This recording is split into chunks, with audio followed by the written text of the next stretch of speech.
Hallelujah, praise the lord. ঈশ্বৰৰ মহিমা আৰু গৌৰৱ সদাকাল হওক। প্ৰিয়সকল, ঈশ্বৰে আজি আমাৰ বাবে এক সুন্দৰ দিন, সুন্দৰ সময় আৰু সুন্দৰ পৰিৱেশ আমাৰ কাৰণে যোগাই দিয়াৰ বাবে আমি প্ৰতিটো মুহূৰ্তত আমাৰ ঈশ্বৰ জীৱাৰ পবিত্ৰ নামত আমি ধন্যবাদ দিয়াটো আমাৰ কৰ্তব্য। প্ৰিয়সকল, আমি যিকোনো সমস্যাত নাথাকোঁ কিয়, যিকোনো পৰিস্থিতিত নাথাকোঁ কিয়, ঈশ্বৰে প্ৰতিটো সময়ত আমাক আঁকোৱালি লয়, প্ৰতিটো সময়ত আমাক ৰক্ষণাবেক্ষণা দিয়ে আৰু প্ৰতিটো চিটুৱেশ্যনৰ লগত আমাক মোকাবিলা কৰিবলৈ ঈশ্বৰে সহায় আৰু সহযোগিতা আগবঢ়ায়।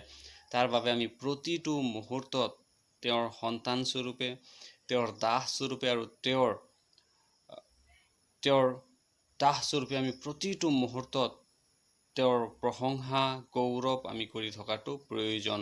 আহক প্ৰিয়সকল, আজি আমি এটা চমু টপিক আলোচনা কৰিম, চমু এটা বাক্য আলোচনা কৰিম। ঈশ্বৰে সকলোৰ জীৱনত প্ৰচুৰ পৰিমাণে আশীৰ্বাদ আৰু দয়া দান কৰক। আহক আমি বাক্যটি আমি অধ্যয়ন কৰোঁ হওক। আমি জিৰিমিয়া 17 অধ্যায় 13 পদটো আমি ষ্টাডি কৰিম।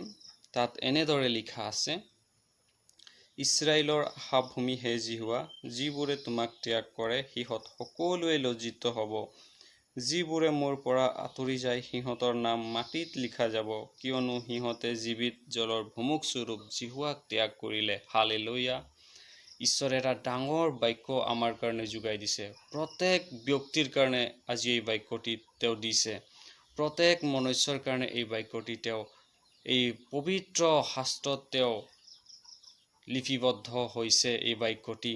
কাৰণ ঈশ্বৰ জীৱা প্ৰত্যেক মনুষ্য যাতে হেৰাই নাযায় তাৰ বাবে আমাৰ কাৰণে এই পবিত্ৰ শাস্ত্ৰ, পবিত্ৰ তেওঁৰ বাণী আমাৰ কাৰণে যোগাইছে।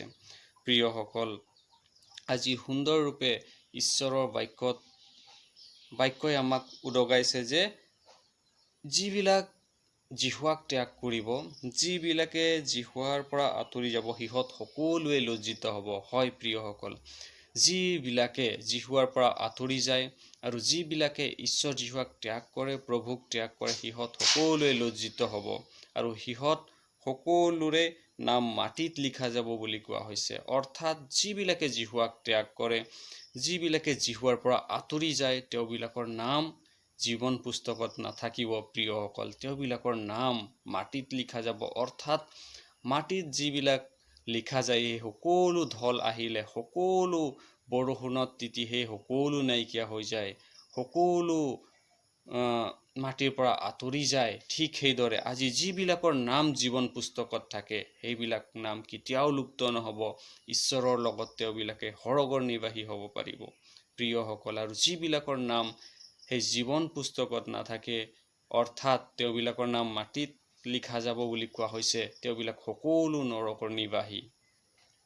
প্ৰিয়সকল, আৰু যিবিলাকে সেই জীৱন জলৰ ভুমুক স্বৰূপ ঈশ্বৰ জিহুৱাক ত্যাগ কৰিলে, তেওঁবিলাক কেতিয়াও নিজে স্বাৱলম্বী হ'ব নোৱাৰিব, আগুৱাই যাব নোৱাৰিব। আৰু যিবিলাকে জিহুৱাত ভৰসা ৰাখে, তেওঁবিলাক নিশ্চয় উন্নতিৰ শিখৰত থিয় হ'ব পাৰিব, উন্নতিৰ পথত আগুৱাই যাব পাৰিব। সেয়েহে গীতমালা 9 অধ্যায় 1-2 পদত কোৱা হৈছে আৰু 9-10 পদত এনেদৰে কোৱা হৈছে, যিবিলাকে জিহুৱাক বিচাৰে তেওঁবিলাকক ঈশ্বৰে কেতিয়াও ত্যাগ নকৰিব। হালেলুয়া।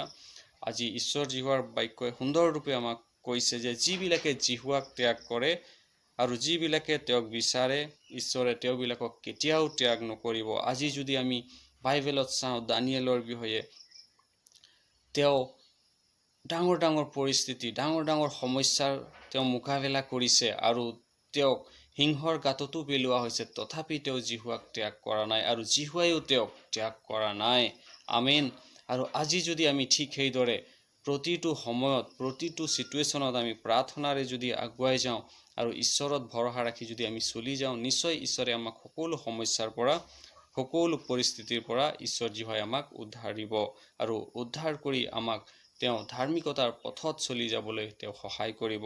সেয়েহে প্ৰিয়সকল, আমি প্ৰতিটো চিটুৱেশ্যনত, প্ৰতিটো সমস্যাত আমি ঈশ্বৰ জিহুৱাৰ লগত যদি আমি চলি যাওঁ, ঈশ্বৰে নিশ্চয় আমাক সহায় আৰু আশীৰ্বাদ দান কৰিব।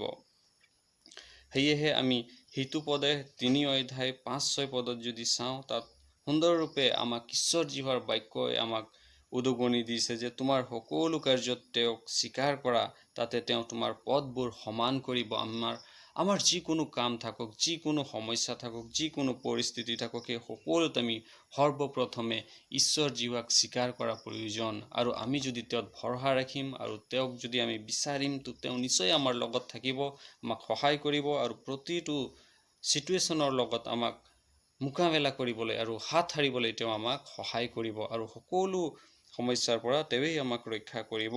সেয়েহে কলচীয়া 2:6-7 কোৱা হৈছে যে প্ৰভু যীশুক, ঈশ্বৰ যীশুক যেনেকৈ গ্ৰহণ কৰিলা তেনেকৈ তেওঁতেই চলা। হয়, আমি যেনেকৈ তেওঁক আমাৰ ত্ৰাণকৰ্তা ৰূপে তেওঁক আমি গ্ৰহণ কৰিছোঁ, স্বীকাৰ কৰিছোঁ আৰু তেওঁৰ নামত আমি বাপ্তাইজিত হৈছোঁ, তেনেকৈ আমি তেওঁতেই চলি যোৱা উচিত। আৰু তেওঁৰ অনুগামী স্বৰূপে বাইবেলত কোৱা হৈছে যে মই যেনে পবিত্ৰ তোমালোকো তেনে হোৱা। হয়, আজি প্ৰভু যীশুৰ অনুগামী স্বৰূপে, তেওঁৰ দাস স্বৰূপে আমি প্ৰতিটো সময়ত আমি শুদ্ধতাৰ পথত আৰু পবিত্ৰতাত আমি চলি যাওঁ হওক। ঈশ্বৰে সকলো সময়ত সকলো পৰিস্থিতিত তেওঁ আমাক সহায় কৰিব, ৰক্ষা কৰিব। আৰু সেয়েহে আজি বাক্যত কোৱা হৈছে যে মই তোমাক কেতিয়াও ত্যাগ নকৰিম। হয় প্ৰিয়সকল, সকলো চিটুৱেশ্যনত ঈশ্বৰ জীৱাই আমাক সহায় কৰিব, আমাক ৰক্ষা কৰিব। সেয়েহে আমি যদি তেওঁক ত্যাগ নকৰিম, তেওঁ আমাক ত্যাগ নকৰিব আৰু প্ৰতিটো সময়ত আমাক সহায় আৰু সহযোগিতা ঈশ্বৰ জীৱাই আগবঢ়াব। প্ৰিয়সকল, আহক আজি এই চমু বাক্যৰ জৰিয়তে ঈশ্বৰে সকলোৰ জীৱনত কাৰ্য কৰক। আমিন।